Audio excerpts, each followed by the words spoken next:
adjectives which characterize estimators.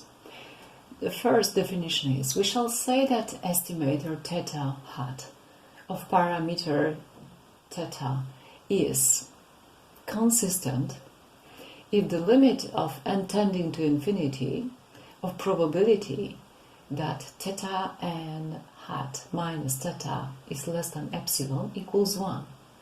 For every number epsilon greater than 0 and theta hat n denoting the value of this estimator on a sample x1, x2, xn. Okay, next we shall say that estimator theta hat is unbiased if expected value of theta hat n equals theta. And we shall say that estimator theta hat is strongly consistent if probability that limit when n tends to infinity of theta hat on x1, x2 until xn equals theta is equal to 1. Now, how we measure the badness, the biasing of the estimator.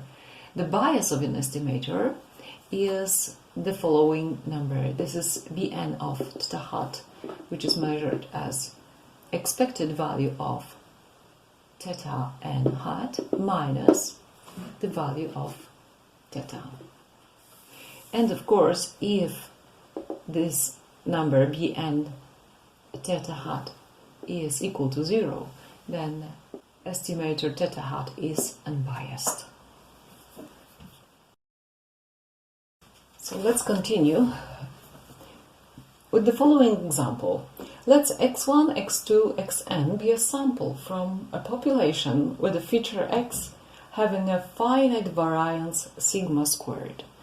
We want to have a good estimator of sigma squared. We don't know variance, we want to estimate it.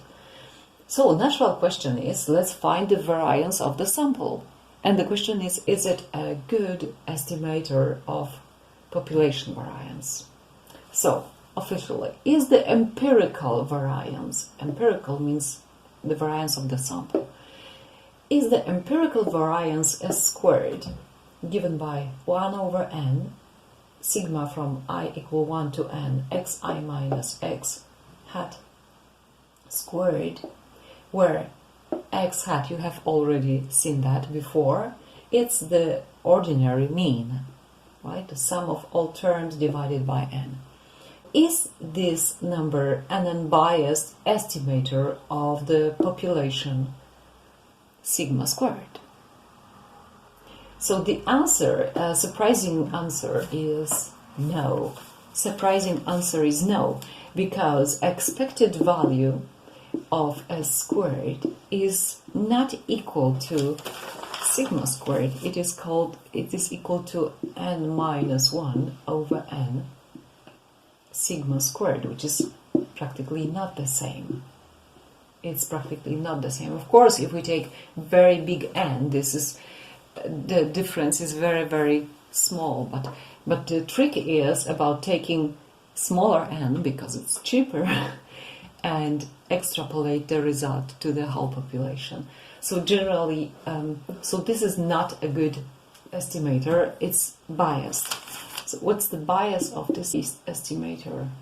The bias of S squared is 1 over n sigma squared. So what can we take instead, which could be a better unbiased estimator of population's variance? So it is the so-called S0 squared.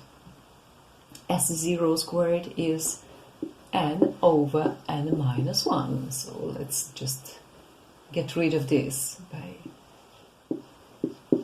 multiplying. So we have practically, this is 1 over n minus 1 sigma xi minus x hat squared from I equal 1 to n. So, if we want to have a good and biased estimator of variance of the population, you should take something very similar to variance of sample, but do not divide it by n, divide it by n minus 1. What's the interpretation of this result? Practically, it's very similar to the variance of the sample, but this number is a little bit bigger. What does it mean? That the variance we obtain in the sample will be usually a little bit smaller than the variance in the population. Which is quite natural because the number of elements in the sample is limited.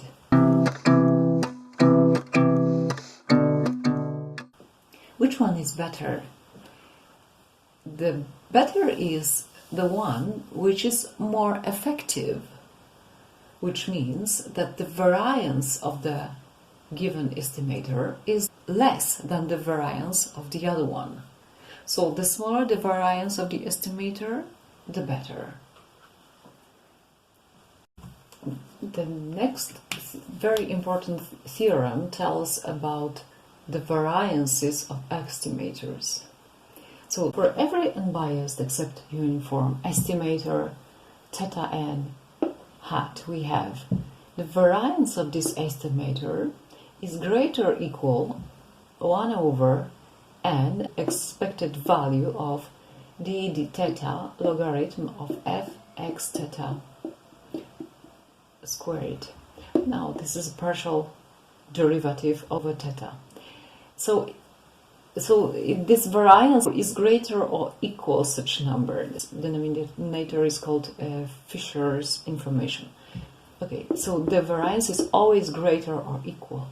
If it happens to be as small as to be equal, so in this case equality holds, we shall call such estimator effective. So an effective estimator is the one whose variance is exactly the smallest and equal this expression. Of course, such estimator does not always exist for every parameter. Now, how can we measure effectiveness of different estimators? If we have an effective estimator, then we have a natural measure of effectivity of others. So, if there exists an effective estimator theta dash of parameter theta, then the effectiveness of estimator theta hat is given by the number variance of theta dash over variance of theta hat. And let's observe that this number is usually bigger than this. Okay? In particular, if it is also effective, it will be 1. These will be the same numbers equal to this expression. So, we have that effectiveness of an estimator is a number between 0 and 1.